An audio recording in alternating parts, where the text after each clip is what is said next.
What's going on, everybody? Welcome back to another Fall Obsession podcast. My name is Sam Thrash. I'm your host over here. Thanks for pressing play on another one of our podcasts. I always appreciate that.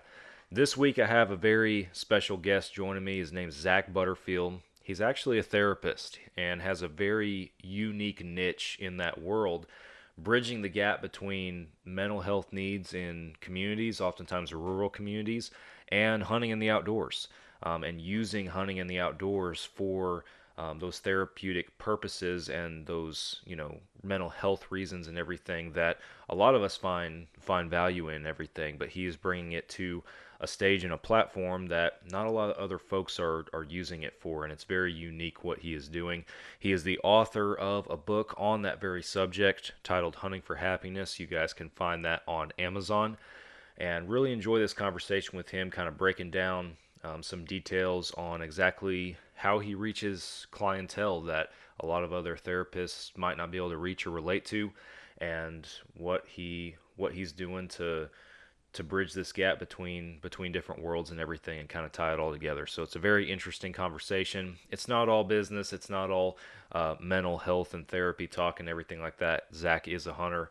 We do talk about some hunting stuff, including a black bear hunt that he just got back from this year. That was pretty exciting and an awesome story. So hope you guys enjoy this episode. It's unique, it's special, and I'm really excited to share it with you guys. Before we turn it over to our conversation with Zach, got a little bit of housekeeping to get out of the way first. First thing is, I want to point you guys in the direction of fallobsession.com, specifically for our 2025 turkey hunt contest. If you hunt turkeys, you need to get in on this, and there's not a lot of time left to get in on it at the time that this episode's coming out in the spring of 2025. You have until June 8th to enter the contest and enter your turkey that you killed this year. We have had some awesome birds hit the ground. We've actually had the high score, all-time high score, I should say, for this contest broken not once but twice just this year in the contest. Just some absolute stud birds hitting the ground.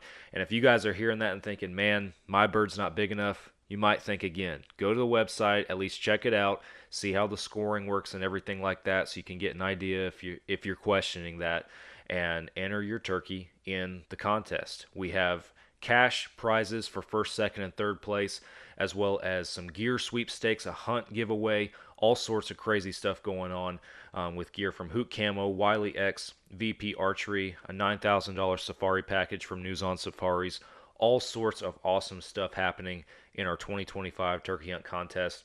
Again, go to fallobsession.com/hunt-competition to learn more, to sign up, and you have until June 8th to get your bird entered. Be sure you are following Fall Obsession on all the major social platforms. We post daily with frequent updates from not just our brand, but also our team in the field throughout the country. They got a lot of awesome stuff going on, especially right now during spring turkey hunting. Go to fallobsession.com and check out everything that's on there, including our educational articles, our shows, our films. All the stuff filters through that website. YouTube channel, if you're not subscribed, you need to be. The podcast video versions hit the YouTube on Thursdays, as well as our different hunting shows and films, podcasts, all that kind of stuff.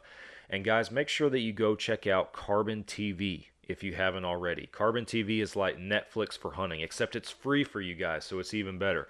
And you guys can stream hundreds of different hunting and outdoor shows, podcasts, films, all that kind of stuff. And you will find 4 different hunting shows that Fall Obsession produces on the Carbon TV platform. This podcast is on there, as well as our staff-inspired video podcast series called Couch Chats. That's on Carbon TV. And we also have 2 different hunting shows on there titled Texas Dirt and Midwest Mindset. Guys, go check out Carbon TV and start streaming today. Don't miss out on some discount codes from our sponsors and our partners of the show that are spread out throughout this episode. Don't skip through the ads, guys. Listen, because they can save you some money. And with that, I'm going to stop rambling. We're going to get over to our conversation with Zach. You guys are listening to another Fall Obsession podcast. Oh, you got her, dude. She's down. Let's go. Dude, I just shot a deer of a lifetime.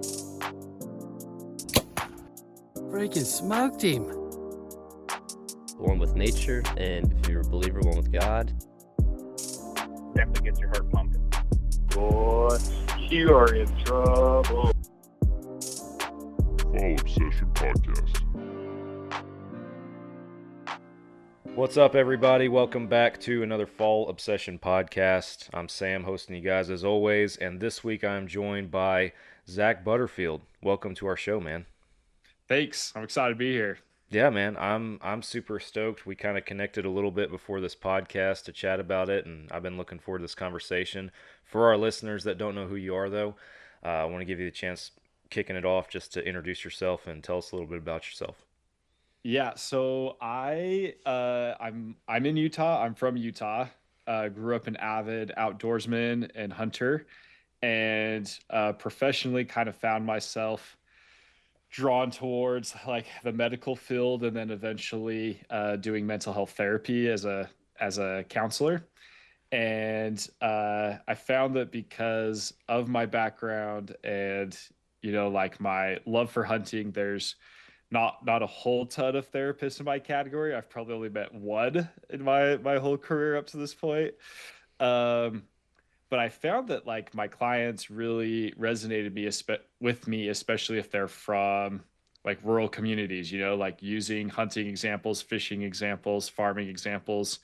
So I've kind of been, really like been concerned about the research that shows that there's higher levels of suicide in rural communities, higher levels of domestic violence, higher levels of substance abuse, and then like no help, or no help that's good help, or that's like specific, like speaking in our language or to us. So that kind of led to me writing and publishing a book last year called Hunting for Happiness, where using like hunting and fishing stories, I talk about uh like mental illness in our language, and then like coping skills or ways to like heal and become a better person. So it's not just completely focused on like the problems, it's also focused on self growth and improving your relationships, improving yourself.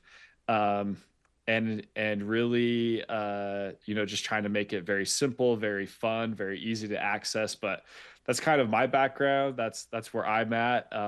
And yeah, have had a lot of fun with it, fun connecting with people, some really cool, meaningful conversations with vets, first responders, people in rural communities, ranchers, farmers, um, stuff like that. It's led to some cool conversations that I'm surprised when they happen sometimes, with like these tough guys on the outside. But like, we need friends too, like hard things happen for us too. So Yeah. it's been really cool.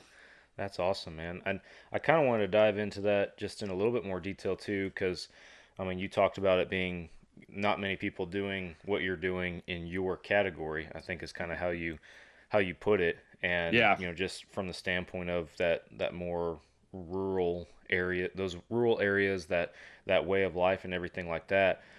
Why is that? Why do you think there aren't a lot of people that are doing that in that genre, if you will? Yeah, I think that probably like the beginning foundings of psychology maybe were from people who were atheists and more liberal in views. And so it seemed like therapy and psychology was like an anti-religious belief, or an anti conservative values and lifestyles kind of beliefs. And so I think that that perception has maybe continued, even though it really has evolved and morphed since like the origins of it. Hmm. Um, and then, like the benefits of being in a city is like if you don't like your therapist, you can find another therapist pretty quickly. Right. Like if you don't vibe personality wise, if you don't vibe with their style, you can find another one easy. In a lot of rural communities, there's maybe one or two, and if you don't connect with either of them, or you're worried that, people are going to see your car driving to their office or whatever, Hmm. like that causes like shame, and, worries about like, what would people think about you? How do people perceive you? And I think that just happens less in cities. I do think that that's kind of changing with online therapy. I think the challenge is, and this kind of goes into some concepts in my book, is if you have a screen between you and somebody else, you can't pick up on their like neurological signals very well. And that is immediately going to be a barrier to feeling connected to somebody, Hmm. because on a very basic neurological level, to some extent we're not much different from deer or some of these herd animals, you know. And like we need to have that contact with them to understand like what's safe, what's dangerous, you know, like. And you can't quite have that through a computer screen. So I've done lots of online therapy. I do feel like it's helpful, but it's most helpful if I've already had a relationship with that person face to face. And then for whatever reason, because of life circumstances, we have to move it to online, Yeah. stuff like that. So those are kind of my thoughts. I don't know if, Yeah. I don't know from your perspective, if you feel like from what you see, like to like, you know, like because I'm in this world, you know, I know who comes and sees me, but as someone on the outside looking in, like what do you feel like are the what do you feel like are like the conversations about that? Well, so I mean, starting off kind of where you start off with this, just talking about how, um, there's kind of been a there's I think that there's been a shift, right, in the Yeah. focus on a lot of stuff like this. I think that in my world, and if I hadn't said it yet on the show or on this episode at least, like full time, I'm a firefighter outside the hunting industry, right? So in my world, I feel like there is a lot of um, there's like a generational shift almost because you have a lot of the old heads that are still on the department and everything, or saying department just in general, not necessarily talking about mine specifically, but just in general terms in the fire service, they kind of they grew up in the whole world of you bottle it up, you deal with it, it is what it is type deal, and that was it. And you have all of these guys who are toward the end of their career, and they're crusty, they're grumpy, they're not the most pleasant person to be around, they're divorced, they have had a rough go of it and everything. And I think that part of that contributes, and there's definitely been a heavy focus, I think, in the last 10 years in the fire department world, at least first responders in general, on the mental health side of everything. And there's been a lot of organizations, even some down here local to me, that are popping up that are specifically focused on like fire and police and the mental helping them with mental health stuff. So I know I'm one of the instructors for our new hire process. Whenever we hire a new group of people, I'm one of the guys that teach them and try to get them acclimated to our department and how we do stuff. And that's a part of that curriculum now, is like, hey, this is how the mental health side of this whole thing works. This is what you can expect over the course of your career, and these are the tools that are out there to help you, because you're not supposed to bottle it up. You're not supposed to just work through it and deal with it. And I think just society in general, you kind of going back to the general world and some of what you're talking about, right? I think that has been a big shift. I do think you're correct in that it might have started or been pushed a lot by folks with a certain way of thinking or political beliefs, or just the fact that they're from the city, and Yeah. can't relate Yeah. to outdoors or hunters or anything like that, right? And that could turn people off for sure.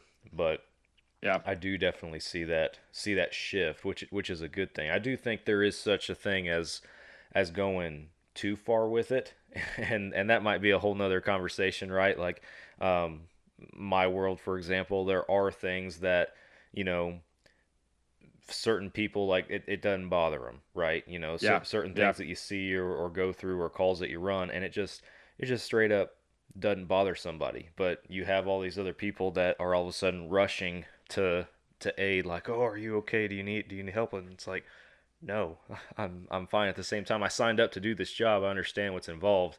If I need help, I'll ask. But that's the extreme on the other side. I think that it's all in good intentions and everything. But Yeah. um, yeah, I would say that the point you bring up, I feel like, is a very relevant point that comes up very often for me in terms of like like, is therapy going to wussify me, you know, or Yeah.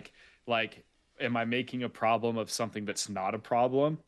And so I'll be a little bit vague here, but like there are certain cities here in Utah that have started to require their first responders to have checkups from a mental health professional Oh, like really? twice a year. And I've had some that have met with me once and continued. I have some that met with me once to check the box and completely move on. And there is that large age range that you're talking about, you know, of like Yep. the crusty older ones. And one of them was like, it was like, dude, I have so much trauma. You can't, you don't even want to break down this wall. And I was You like, don't want to open this I jar. was, I was like, I believe you. I was like, so what are we talking about? Are we talking about hunting before I like, you know, like before and I think that caught him off guard a little bit. That I was like, you have walls for reasons, you know, you have psychological defenses for reasons. Like, Hmm.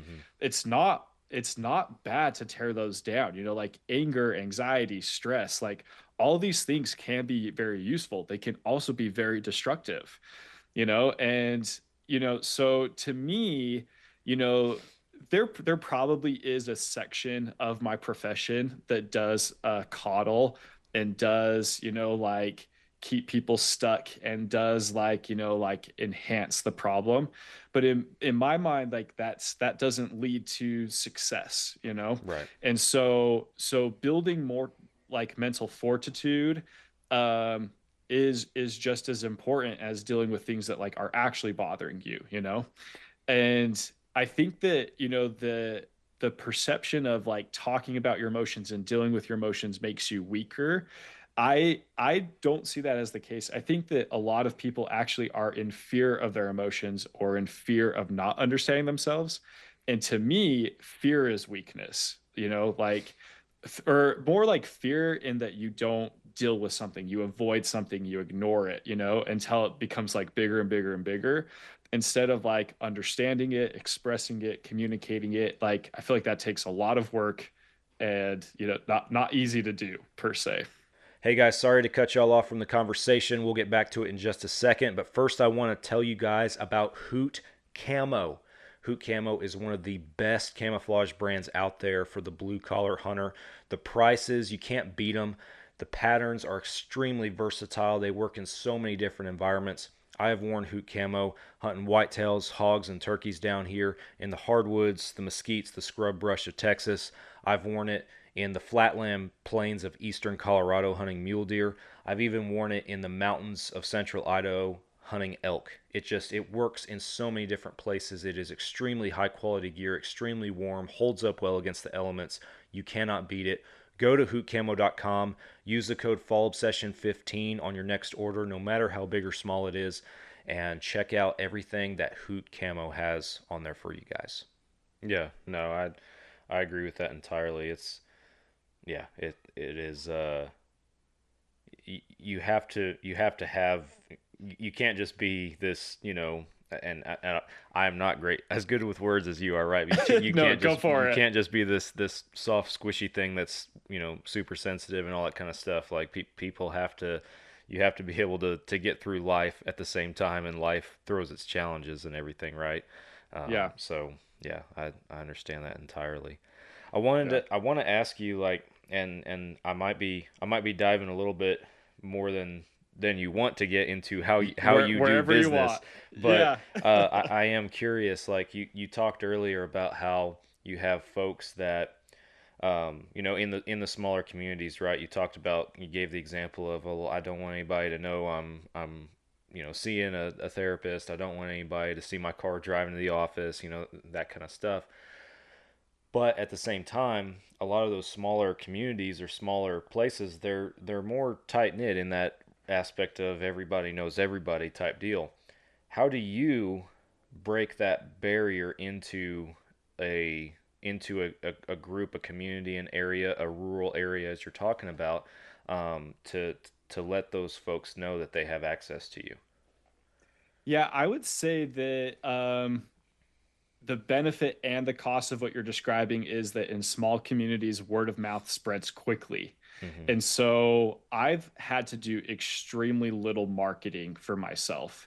Um, because like, if someone has gotten help in a small community, their friend has trouble, their friend is like, hey, you should go see Zach.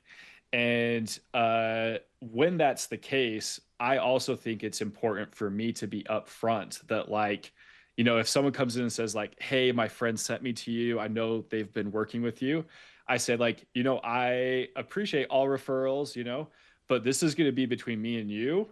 I can't legally share whether I even know that person or not. Right. So that could be something in your mind, but uh if they are not sitting here in my office, I they are not in my mind and I do not know them, Hmm. is kind of how I approach it. And so I'm very, very clear on that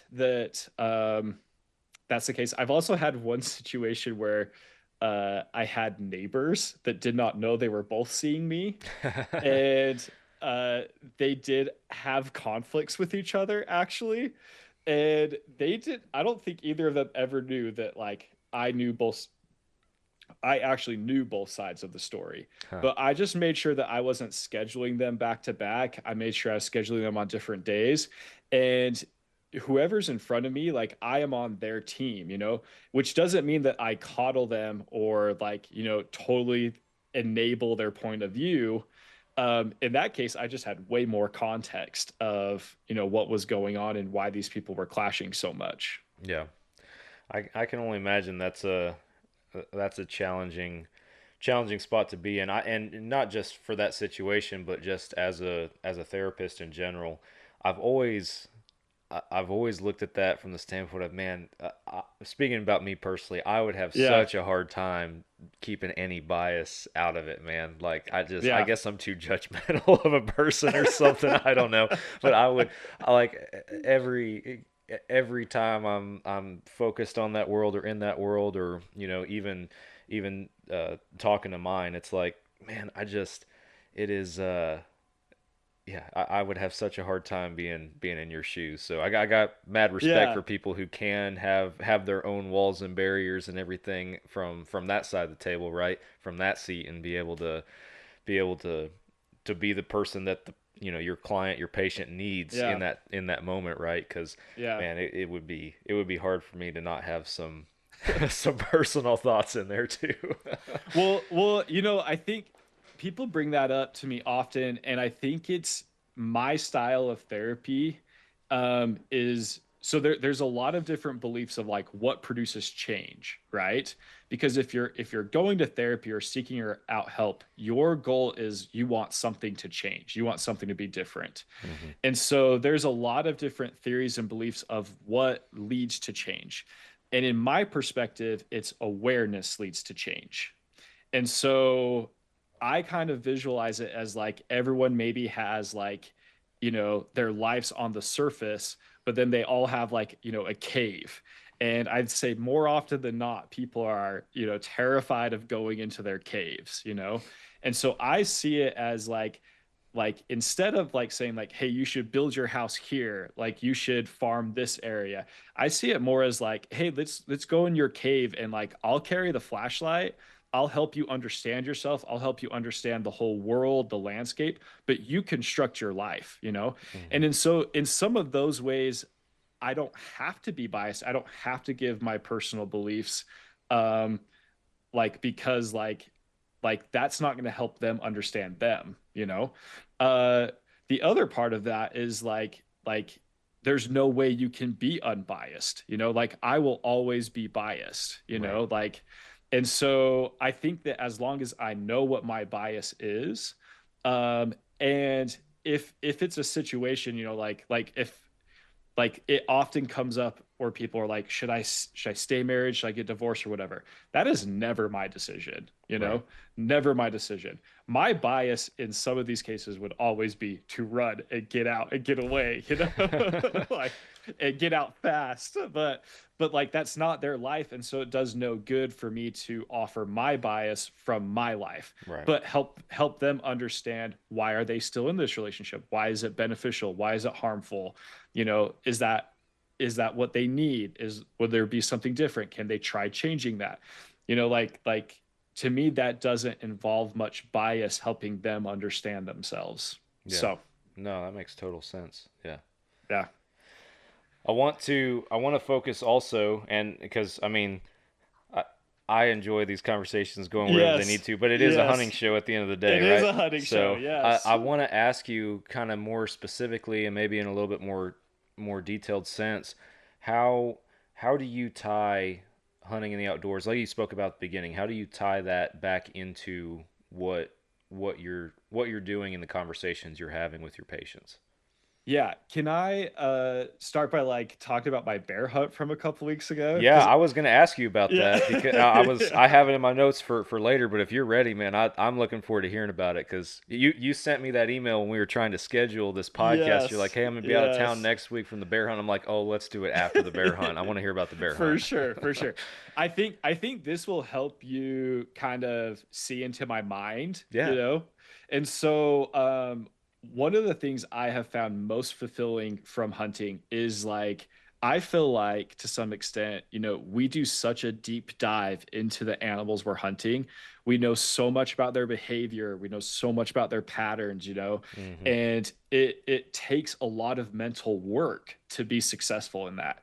So when I've gone on a couple of these guided hunts, I love learning about the animal, if that makes sense. And so my guide was really great at answering, questions about black bears and about that stuff. And we had, that time in the truck to dissect that. And it was really interesting to me that in his experience, he described how you'll have a mom or a sow with cubs, and it is fairly common for a boar to come and chase off the cubs or kill the cubs and then hang around till the sow goes into heat pretty soon thereafter, breeds her, and then like, moves on or whatever. Hmm. And that was such an interesting concept to me, especially because I was with my youngest brother, Bridger, and Bridger made the comment of like, man, I'm glad that like people don't act that way. And in my mind, I was like, no, actually, like we see this a lot with You'd be step surprised. parents. Yeah. I was like, we see this a ton with step parents, like it is kind of unnatural in a way to have a loving protective instinct for children that are not your own, and like in my mind, people I really admire are people who are willing to, go beyond human instinct and build those relationships with stepkids and stuff like that, because it is not necessarily a biological process there. And I also can understand why that's very difficult to do. So to me, like in observing animals and stuff like that, there is sometimes parallels with like the worst parts of human nature or like the very, animal kind of side of us. And it's like, to me, I feel like I've learned lessons from observing these animals to then like, how do I live a better way? How do I um go beyond that? I think another story that like I feel like it's a very common story for elk hunters. But like I was probably like 13, 14, just like first learning with my uncles, and we were deer hunting and we came across like a bull elk and a cow elk, and like we were in a place that like the entire time I hunted there, that's probably one of the only elk I've ever seen there. Just in Utah, when it's still warm, they're up high, they're in the pine trees, they're close to water. This is a place that is not close to water, dry, sagebrush, lower elevation. It was just really, really weird. And it was like a young raghorn bull, so it was probably a satellite bull that chased away a cow and got lucky that just kept chasing, Hmm. kind of thing. But I didn't quite understand that at that time of my life. And so my uncle was like, hey, do you want to mess around with this elk? Like, I happen to have my bugle, do you want to see what happens? And I was like, just ecstatic just to be out there. So I was like, yeah, let's do this. Yeah. So he bugles, and that bull, like with no response, just immediately starts chasing that cow away. And we were still probably like, about a mile away from it, just immediately started chasing her away. And like, for whatever reason, that memory just like sticks with me. And there was always something that just like felt weird about that. And, like now having done, like marriage therapies, relationship therapies, like if you are in a place of fear and insecurity, you're going to like control your spouse or your partner more. You're going to isolate them more. You're going to control them more. You're going to steer the ship because, that little raghorn bull probably had like the shit beat out of him, at some point. And like he had his own stuff too, but like that's totally like operating from a place of complete fear, a complete lack of trust, complete control. And that's just like, not great for humans. And my guess is that it's not great for elk. Like I'm sure that she could, join back up with a herd and survive the winter, but like I also don't know. Like she was pretty far away from where like the herd typically is. Right. And so like I'd say like those are examples of how like hunting has shaped my thought processes for therapy and observations just about humans and human nature and stuff like that. And like like you can observe elk's behavior, and some things that work for elk also work great for us, and some things that do not work for elk or work for elk like absolutely do not work for us. Yeah. Like that satellite bull mentality is not a great one for human beings. Well, it is interesting. I don't know. If you stop and think about it and you analyze it, kind of like you've done, it sounds like it's like at the end of the day, we are still creatures on this earth, the same as the rest of Yeah. them. Now, we're made in the image of a creator. We have a higher level of intelligence, I would say, Yeah. obviously, but Yeah. yeah, at the end of the day, we are still creatures walking the same earth that they are. So Yep, yep. And like I am someone that believes in God and the creation process, and I take that as like, you know, like if the Bible suggests that like we are in a place to take care of these animals, I also think we can learn a ton from them. Oh, yeah. I feel like I've learned a ton from hunting. I've learned a ton from raising goats and sheep and other pets and stuff like that. And I think that like there is a legit benefit there to like really understanding these animals and then like in my mind, how do you then apply that to your life? yeah, and man, I look at it too from just the standpoint of, I mean, not necessarily a game animal or hunting, right? But I think Yeah. of, hey, folks, if you guys are in the North Texas area like I am, then you need to go to Bear River Archery and Pro Shop in Van Alstyne, Texas. Justin and the guys up there have an incredible operation set up. They will take great care of you and all of your archery needs. They are the official bow shop in North Texas, a Fall Obsession. I love going there, and I'm picky. If you guys know me, I am very selective on who I let work on my bow. I will let Justin work on my bow. They do great stuff. Check out Bear River Archery and let them know that Fall Obsession sent you. One comparison I have in my mind, tying it to an animal, is like cattle, for example. Yeah. If you have a bunch of cattle in a yard in a small space, right? They're gonna eat everything that's there. They're gonna trample it down. It's gonna become a muddy, sloppy mess. Eventually, everything that was there that's nutritional for them is gonna go away. They are gonna start, physically and from a health standpoint, suffering and everything. And it is a gradual progression down. As soon as you turn them out into a green field, right, things start improving, right? Yep. You look at that from a standpoint of, and I'm not ragging on anybody that lives in a city, right? But Sure. you have city, you have congestion, you have all these people and everything, and that comes with stress, that comes with, just that that congestion and everything. And Yeah.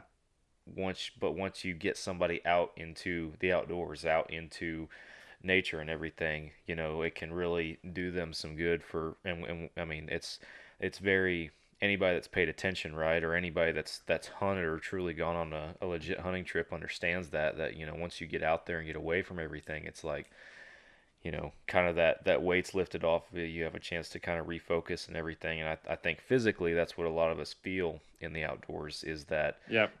kind of reconnection with God and the animals we're chasing and nature and everything like that. I think of the elk. I went on elk hunt up in Idaho last year, backcountry, 25 miles back on horseback, like the whole deal. No cell phones or cell service for, Mm-hmm. over a week, all that kind of stuff. And man, like that did me some good for sure Yeah. because and you get out there and I mean we went so far back that we're literally in country that very few humans have been in, right, in Mm-hmm. central Idaho, and it's like this is pretty incredible. Places like this still exist, and Absolutely. they're here not just for the animals, but if we get back here as we did, it does us some good as well. So Yeah.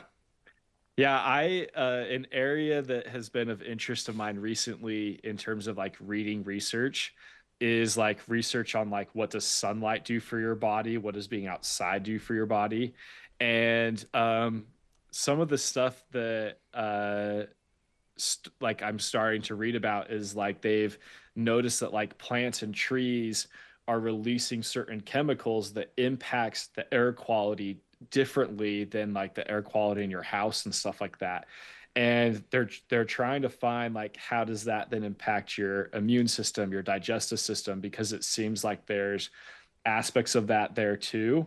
But like sunlight is the biggest preventative factor for things like the flu and stuff like that. Like having 15 minutes of sunlight a day is like better for you in flu prevention than even the flu vaccine and stuff like that too. Like there's nothing else that they've been able to find that correlates with flu prevention than 15 minutes of sunlight, you know? And so like on these hunting trips where you are immersed, surrounded by the pine trees, the sagebrush, the grasses, the sunlight, the temperature and stuff like that. Like I just like, yeah, I feel like there's so many benefits to that that we have no idea of oh in yeah. all aspects of our bodies. Yeah. Well, and I mean, long before cities and modern medicine and all this stuff, right? People were getting along just fine. And I mean, Mm-hmm. and animals is too, like everything that we need for survival, and then not only that, but to strengthen ourselves physically, mentally, all that kind of stuff. It's out there. It's been out there for centuries, right? And Yeah. it's Yeah. like yeah, just like, and I go back to my cheesy example of the cattle in the yard, right? But the longer they're Yeah. in there, the more they're gonna pollute it, right? The longer people Yep. have to Yep. to try and tweak stuff and make stuff better themselves, they might be Mm-hmm. making it Yeah. worse, right? I'm not trying to get For into sure. into the political side of all that, but Sure. you get Sure. what I'm saying. It's just Yep. Yep. everything we need to live a strong and healthy life it's out there for you, and Yeah. it's not always in a medicine or a city, I would say. So Yep. Yep. Absolutely. Absolutely. Yeah. I want to know about the rest of the bear hunt. Oh, Tell me yeah. Yeah. about we kind of got off on a rabbit trail, but tell me about the bear Yeah. hunt. I shared more about like my thought processes during the bear hunt than I. So I will tell this full story, and I know that if you have a chunk of avid bear hunting listeners, that they will probably make fun of me, but it is because of my naivety around bears that led to some of my reactions, but because I learned a lot through my experience. So um in the process of like learning about the animals, my guide was really great at helping me like try to see the difference between boars and sows and size difference, and it is way more complicated than I had anticipated. Like it's pretty easy to tell how big a deer is now, but it was surprisingly, like you see this black dot and then you like get closer and it turns out it's a cub, when it like from like a mile away, it looks like a monster kind of thing. Right. Like it was the craziest thing for me. But so he was explaining a lot of these to us, and I feel like I kind of got a picture, or I understood better around like day 2 or 3, that I could kind of judge what I was looking at. So there was a spot that every time we went, it seemed like we were seeing like a new bear print that was like a pretty good size, or a new scat pile and stuff like that. So uh it was a place that like we kept going back to, And one time we went back to it, still couldn't find this bear. We were driving back to another place. We came around this corner and there was just like this massive bear on the side of the road. And I was like convinced, I was like, oh yeah, that's the one. And he's like, yeah, this is the one. So it was still probably like 300-400 yards off. So we got out and I like in Utah, I have maybe seen a total of 4 bears like out and about, black bears, and all been from like a tremendous distance. And then the only other times have been in like Yellowstone or Glacier, Yeah. and I am in the safety of a car. I am not getting out and messing with bears at all. Right. And so like approaching a black bear, started to already get my nervous system, kicking in a little bit, like the adrenaline rush, um, even though logically I knew that like they don't really pose much of a danger. But we're getting closer, we're downwind, and then all of a sudden he just bolts off the road into the forest, like doesn't look at us. Um, like probably would have been very difficult for him to smell us. So, like we're kind of like, huh, that's weird, but maybe like, someone was coming from the other direction, something like that. So my guide was like, how about you guys just like, walk to the top of the hill and wait there, and you can go look down like this next road while I go grab the truck and come back. So me and my brother go to the top of this hill, and as we are cresting the hill, I see in the ditch right next to the road the back of a black bear, and I am like, crap. And so like we're like trying to wave and get his attention, and like we must have kept missing each other because whenever he looked back, we were looking at the bear and vice versa. And so I was looking and looking, and me and my brother were both like, I'm pretty sure this is the same bear. Like, I'm pretty sure he, for whatever reason, ran in and then came back out. And I was like, I'm pretty sure this is a boar.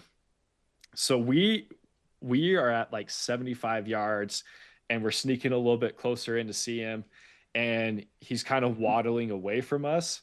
And then all of a sudden he just like turns around 180, starts coming towards us, and still can't smell us, still can't see us, but he's closing the gap, gets to about like 50 yards, and I'm set up on the sticks just ready to take him out, but don't want to shoot him in the head. Then finally he turns broadside. I drop him, and then I do not want a wounded bear to come after me or run off to the woods. So I go up for another shot, and another bear stands up behind him. Oh wow. Like, and that bear also looked big. So then like, they told me like the two big rules are don't shoot a grizzly and then don't shoot a sow with cubs. Uh-huh. And so like I'm now panicking a little bit of like, did somehow I get this wrong and I just shot a cub and now here's another bear? And then it's also like this bear is like, like 60 yards away standing up. Like, is it gonna charge me? Do I shoot this bear too? Like, Right. got me nervous. And then it kind of got a little closer, and then it dove off into the woods. And then I had no idea about like the death roar of bears. So then he starts doing his like, "Rah," and I was like, I just shot a cub, and I was like, I messed up so bad. I was like, I feel awful. I was starting to feel sick. By that time, like our guide caught back up, and he's like, "Did you get him?" And I was like, "Yeah," but I was like, "I'm worried I made a mistake because there's another bear." And he's like, "No, you guys knew what you were looking at, like I'm pretty sure." So we start approaching my bear. The other bear starts coming on the tree line closer to us, like Oh dang. 20 yards. So I get nervous, and he's like, "Oh, that's a big bear too." And he like looks, and he's like, "You might have to shoot this one too." And I was like, okay. It like pokes its head out of the trees like 15 yards from us. And he's like, "Oh no, that's a sow. Like that's a big sow. So you must have got the boar." And I was like, "Or the cub," Or the and cub. and then he's like, "Let's go see what you've got." And I was like, and to do so, we'd have to like turn our back on the sow. Yeah. And I was like, I ain't doing that. and I was like, Travis, I know you're comfortable with bears. I am not comfortable with bears. And she is just like chilling there, staring us down. I'm not turning my back on this bear. He's like, No. okay. He's like, we'll just sit and wait for her to smell us and run off. And then she started coming out of the trees, like towards us a little bit. And she's And already then, at 15 yards? yeah, Oh man. she's like, inching closer, and then she catches our smell, and then she runs off. And so then we go up, and I did get a good boar, probably, somewhere in the 6 to 6.5 feet range, like taller than me. Wow. But yeah, so like made me very nervous, like all the things going on, but it was really fun. It was really, really fun. That's awesome, man. And this was your Yeah. first black bear? Yep, first black bear. Yep. Awesome. And you might have already mentioned it and I missed it. Where did you go for the hunt? This I don't think I mentioned it. It was in Alberta. Okay. Um it was with like Udell's Guiding and Outfitting. I think that's the name of his company. Gotcha.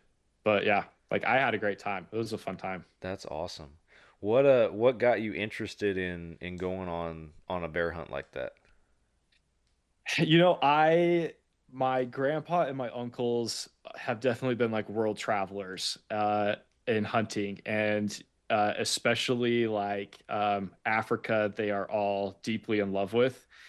And so for me, I've kind of followed that same footstep that I love the adventure. I love learning new things. I love, observing these animals, and bears are ones I've always loved seeing. Like I do go to Yellowstone and Glacier, to see bears, the Tetons, to see bears. Like I love seeing them.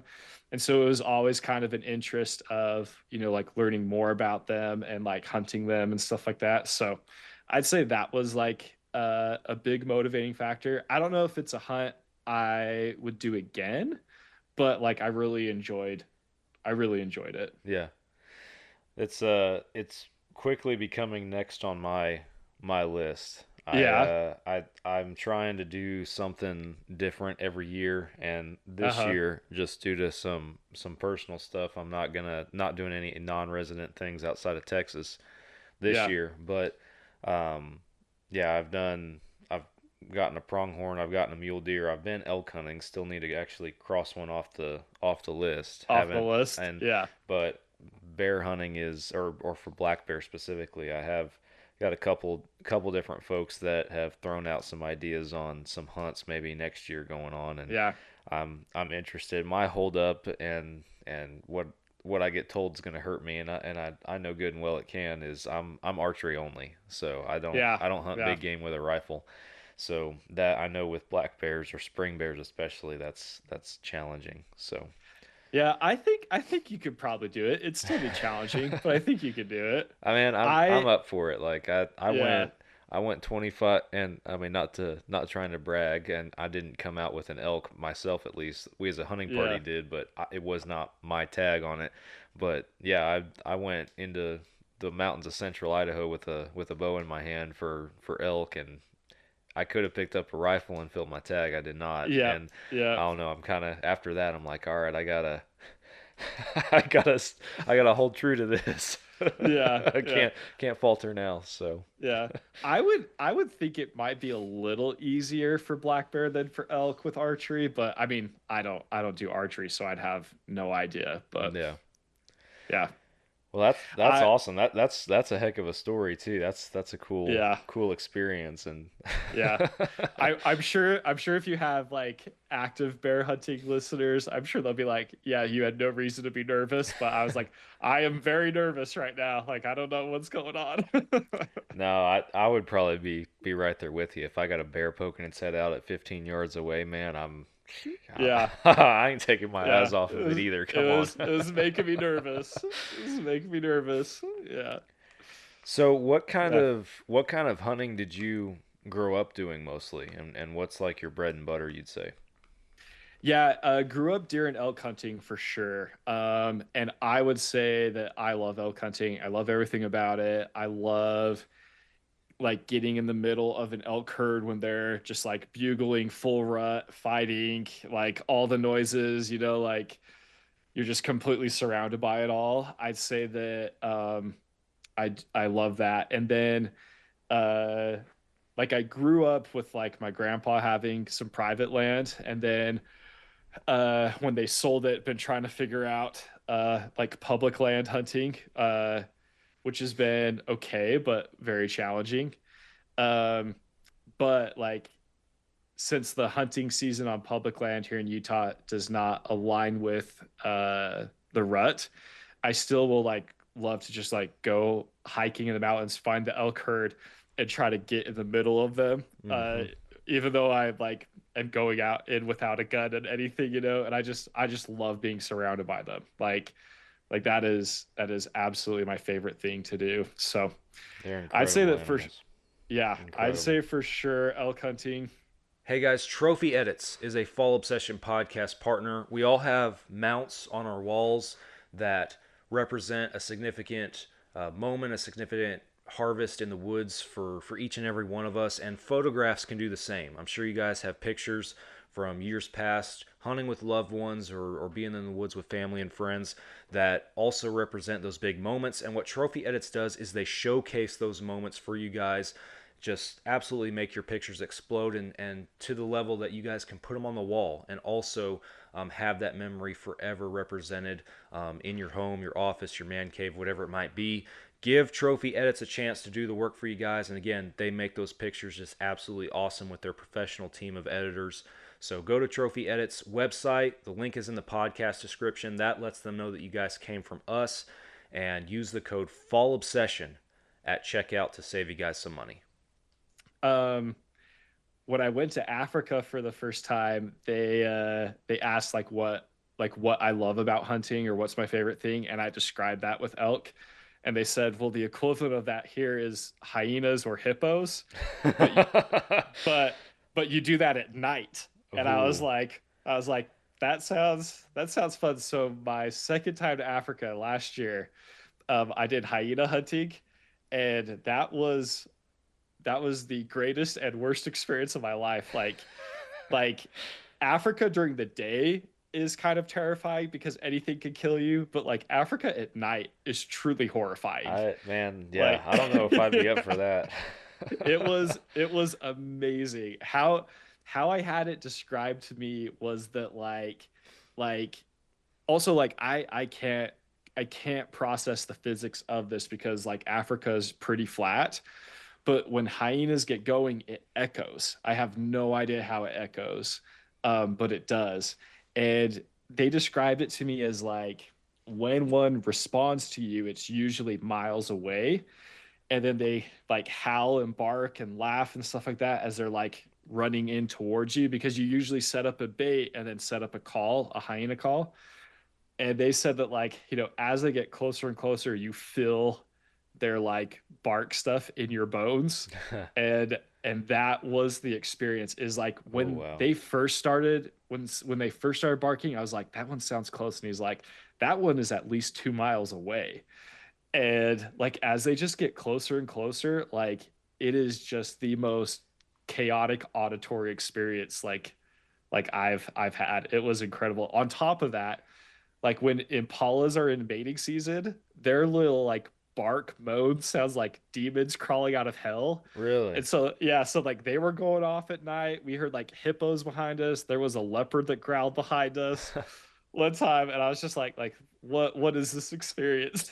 What is Like happening right what now? is happening right now? But yeah, I would say that that was also extremely fun. I was surprised at how intense and how much fun it was. That's awesome.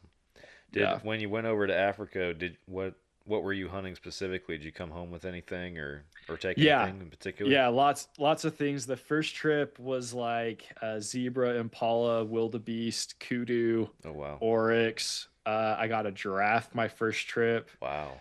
and a Nyala. And so yeah, that was awesome. My second trip, I had so much fun hunting impala and warthog. Even though I haven't gotten a warthog yet.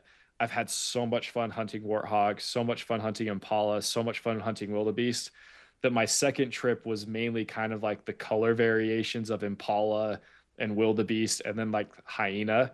Um, and like I just had so much fun with all of them. That's Yeah, awesome. I had a great time.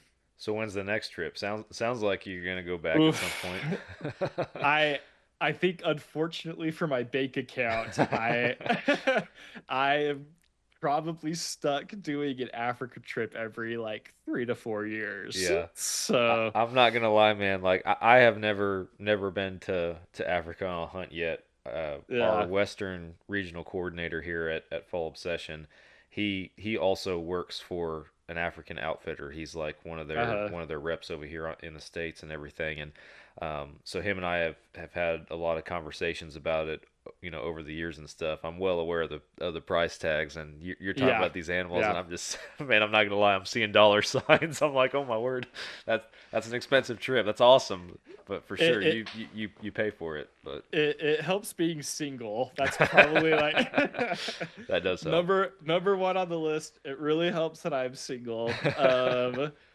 It really helps that I live pretty cheaply all other aspects of my life except for hunting. Like, Oh yeah, and then like I mean, then it's a very expensive price tag for sure. oh But yeah. It's an expensive hobby or mental health yeah, therapy, however you want to yeah, look at it. It comes at a both. price. It is my therapy. Yeah, It is absolutely my therapy absolutely. for sure. So I have a couple other hunting related questions Yeah. to ask you. I am going to wait until here in just a second, at the very end of the episode, because I want to Sure. start. I want to before we get there, I want to dive back in real quick, just with your book. Yeah. Um, Yeah. Mainly, I know you've kind of touched on the purpose of the book and that kind of Yeah. stuff, but I want to dive in a little bit more detailed on your journey writing that, because Yeah. so for example, like I am a guy who has all of these ideas floating around his head, whether it's Yeah. in the hunting world or the fire department world, Yeah. and I have thought about putting together a book before. I have yet to Yeah. put a single word on a piece of paper, because as you know, that is a commitment that takes time and a lot of Yes. effort. So Yes. talk to me about that journey, going from just that thought on, oh man, I could put something together on this, to actually making it happen. Yeah, so I would say first of all, it was years of collecting and writing down thoughts, experiences, and stuff like that. And then feeling like, man, I've got a lot of stuff here. And I also see that it resonates a lot with people.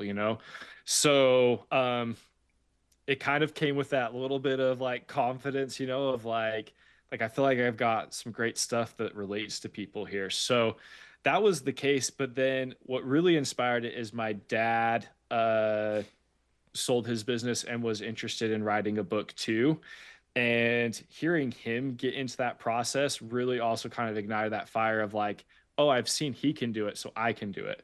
But full disclosure, I do not have the time and I do not have the writing abilities or the grammar abilities to like fully do it. So I did hire a ghostwriter and loved that I could just be like, hey, here is like 10 stories in this category. Here are my thoughts in this category.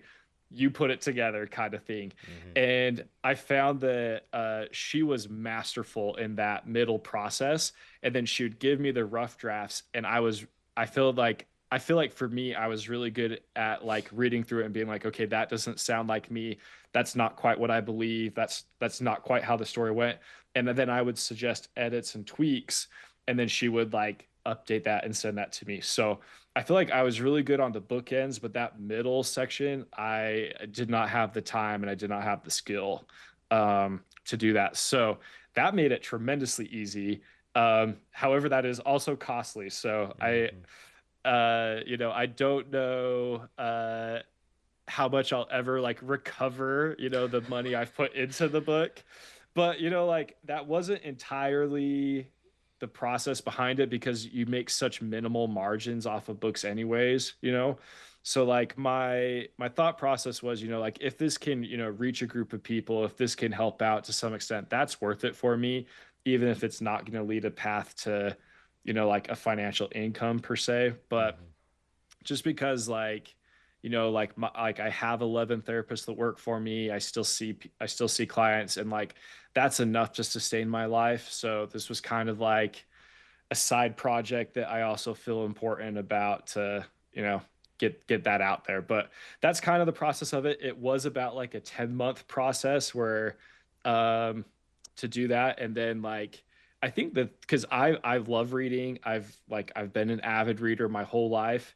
And I think like being on this side of it, like it is shocking how much research, work, effort goes into the writing, into the publishing, into the picking the cover of the book, into like, because I did self-publishing, so like the only place you can really get it is Amazon, or if you Hmm. happen to find me at a hunting convention, then you can buy it off of me. But I think now I'm also on like Barnes and Noble and maybe some other stuff. But um it's just crazy to me how much details go into this. And then like apart from the audiobook was its own animal. So I feel like like these authors that are cranking out books have to have like 30 people working on this because it's like insane, doing it kind of like by yourself or with some help. But it's been really cool because I love learning the behind the scenes stuff. So that's been really insightful. I've learned a ton. It's been quite the process. But That's awesome. yeah. So you just mentioned like trade shows and stuff. I Yeah. guess are you just attending trade shows, or are you getting like a booth and stuff at different outdoor expos and that kind of stuff? Yeah, so since I published it in October of last year, I thought that the best way to reach my audience was at like hunting conventions. So I did one in Reno and I did one in Portland. Well, close to Portland is technically Vancouver, Washington. Hmm. In March, I did both of those. Um, because of weather and other factors. I mean, if you want to go down the gossip train, it's the show in Vancouver was quite the experience, but um they weren't necessarily highly attended, but I was really able to network with other vendors, Hmm. and that was very beneficial to me to like learn about like the bigger shows. And some of the bigger shows I had tried to get into uh didn't allow me. So like the one here in Salt Lake, the Western Hunting Expo was one that like since it's like hometown, I've gone to that one for so many years. Tried to, but like they kind of wanted you to have other experience. They didn't want to like test out a new vendor, and then also they have a massive waiting list. And so that was also the case for Cowboy Christmas in Vegas. And because like some people at these shows were at the Rocky Mountain Elk Foundation, and one guy like was really excited about my book because like his fiance, at least at the time, his fiance was a social worker, and he was working for the Rocky Mountain Elk Foundation, and so they got me into Cowboy Christmas. So I don't know if I can hang in Vegas for 10 days, but we're gonna but we are going to try. There you And go. you might find me in an inpatient institution after that, but but yes, I'm excited to try that. I'm gonna try to get into the SCI show and the Salt Lake show, and give this a good go, a good effort to see if it catches on, if it reaches people, and see where that goes. I think that if I had all the money and could pick exactly how my career manifests, there's a lot of charities that are starting to like take veterans out hunting and fishing, and stuff like that, and to build community, to help them process stuff like that. And that type of stuff is so cool to me too. And so, if this ends up being some type of way to like produce, mental health retreats for guys, for women, um, for veterans, to like go hunting, go fishing, go to a cabin, and try to like help folks in that type of way. Like I'd be really excited if I could get to that point, Yeah. where that goes. So That's awesome, man. Yeah, yeah, we have even tried to. We've done it 3 times so far, where we've actually been able to do like a veteran hunt down yeah, here.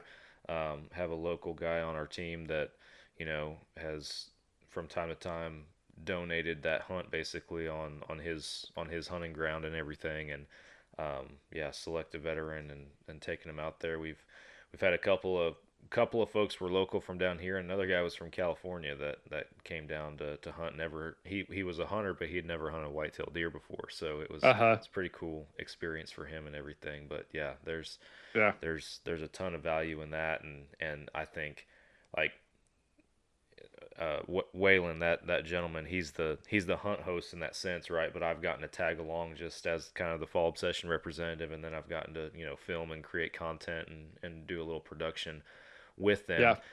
And yeah, that's just been that's been pretty awesome to just get to witness everything and just watch them kind of decompress and everything over the course of a weekend and stuff. It's pretty cool. So Yeah. Yeah. And I think like, like I look at some of my relationships. So my dad would come hunting with us, but my dad's not a hunter. And so it's my mom's family that's kind of like, brought me in the way. And I look at like the connection I feel to my uncles, and like my cousin is my best friend, and my brothers, because I've kind of drug my brothers into it a little bit. And I do think that like that depth of that relationship comes from those types of experiences. And I think that when you're in the military, you have that with, your squad, and then you come back and like people just can't relate to you in the same way. But hey guys, thanks for listening to the show. Hope you guys are enjoying it. There's so many different places that you guys can tune in to Fall Obsession Podcast, and one of them is the Outdoor Call radio app. Outdoors Dan from Respect the Game TV, he created an app that you can download on any device where you can stream hunting shows and podcasts on a loop every single day.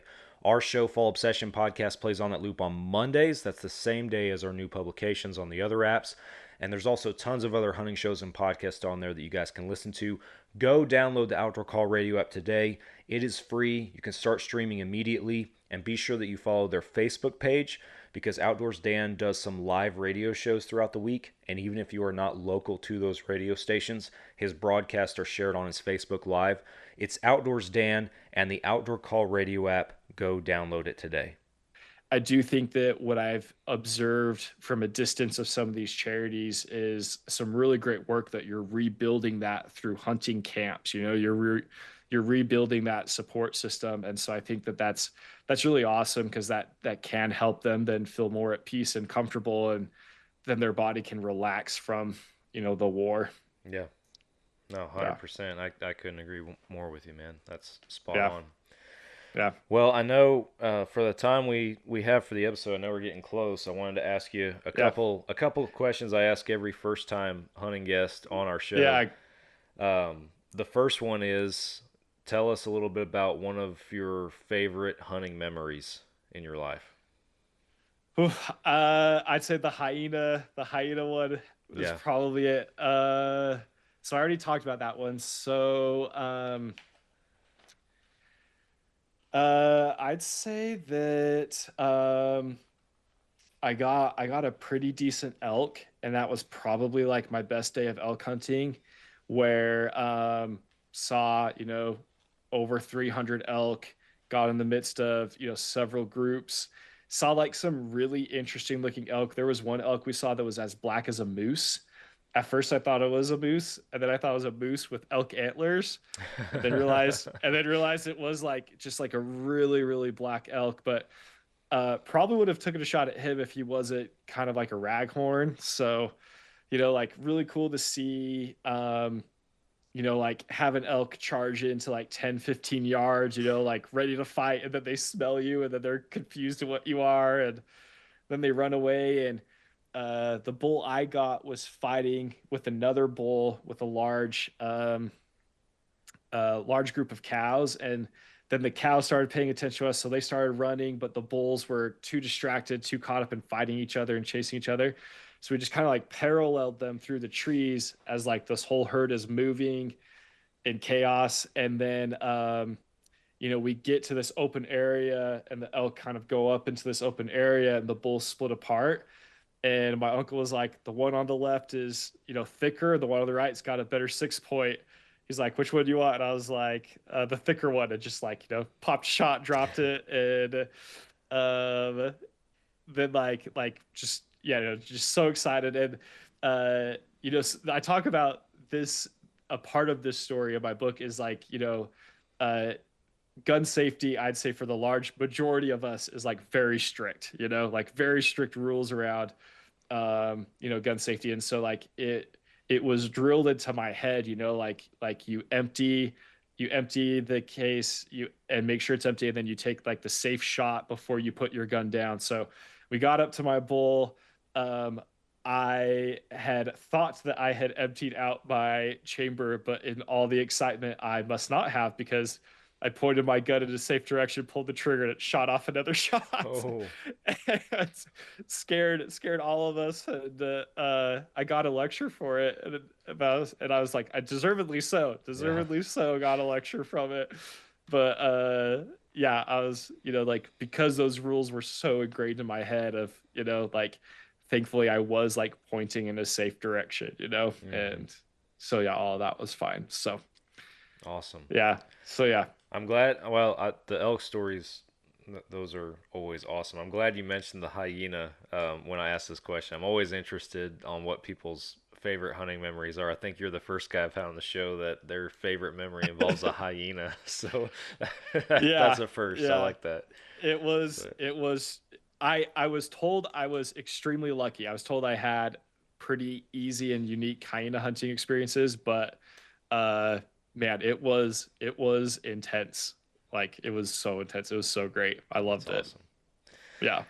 Well, next question I got for you is Yeah. what is on the bucket list? What are those hunts that you want to go on that you would consider once in a lifetime? Yeah, can we have like an edited version of this show so my mom doesn't hear this part? Because she was like pretty aggressive on the black bear hunt. I was like I will be in no danger, and it turns out I was maybe in a little bit of danger. But Earplugs, mom. yeah, earplugs, mom. Yeah, don't listen to this part, mom. I would say that the Cape Buffalo is high on the list.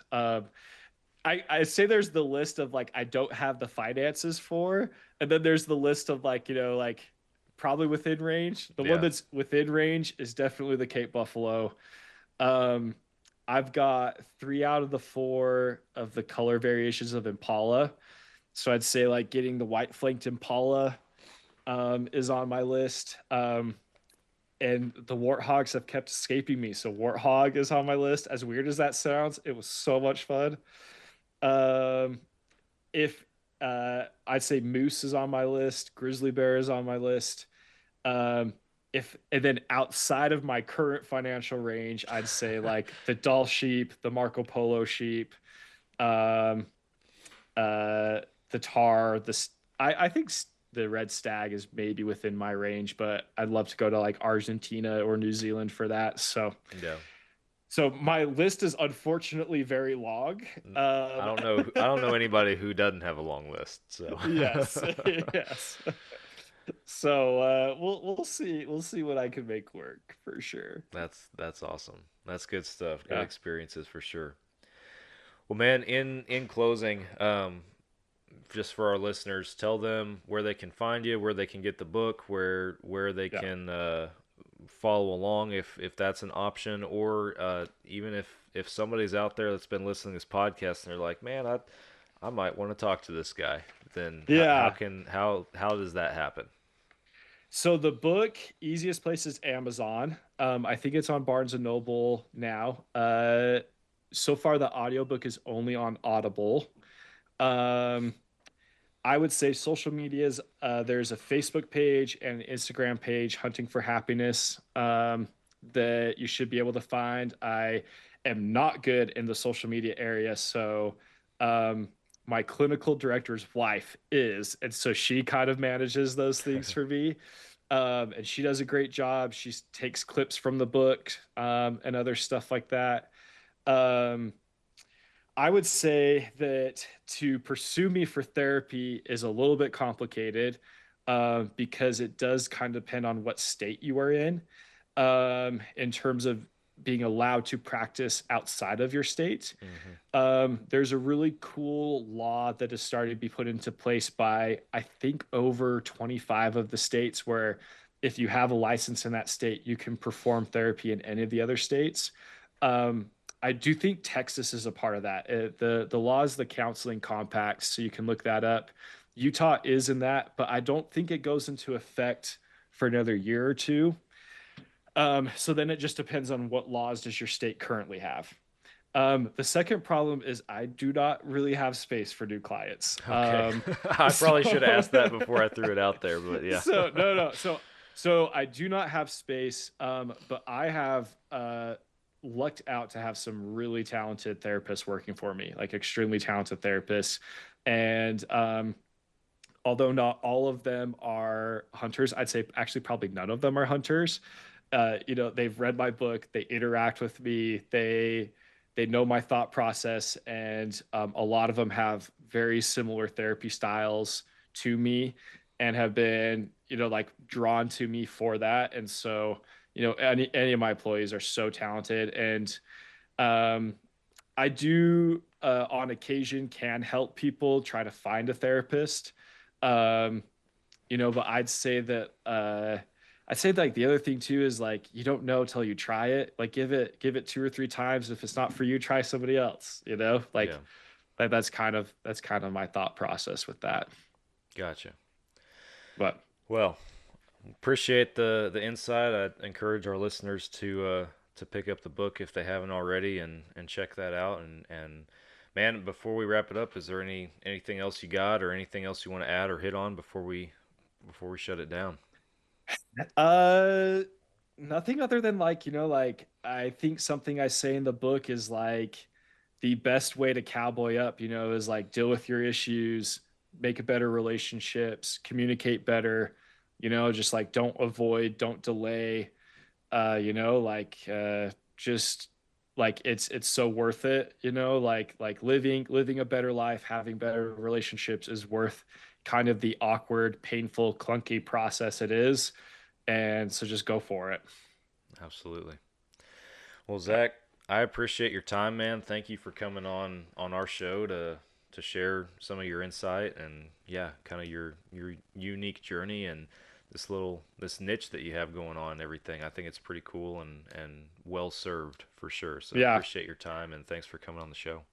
Absolutely. Thanks so much for having me. It's been a pleasure chatting with you. Absolutely. Guys, thank y'all for tuning in. Appreciate y'all listening. Make sure you hit that subscribe button if you haven't already. And I am back with y'all again next week for another podcast. I'll catch you then.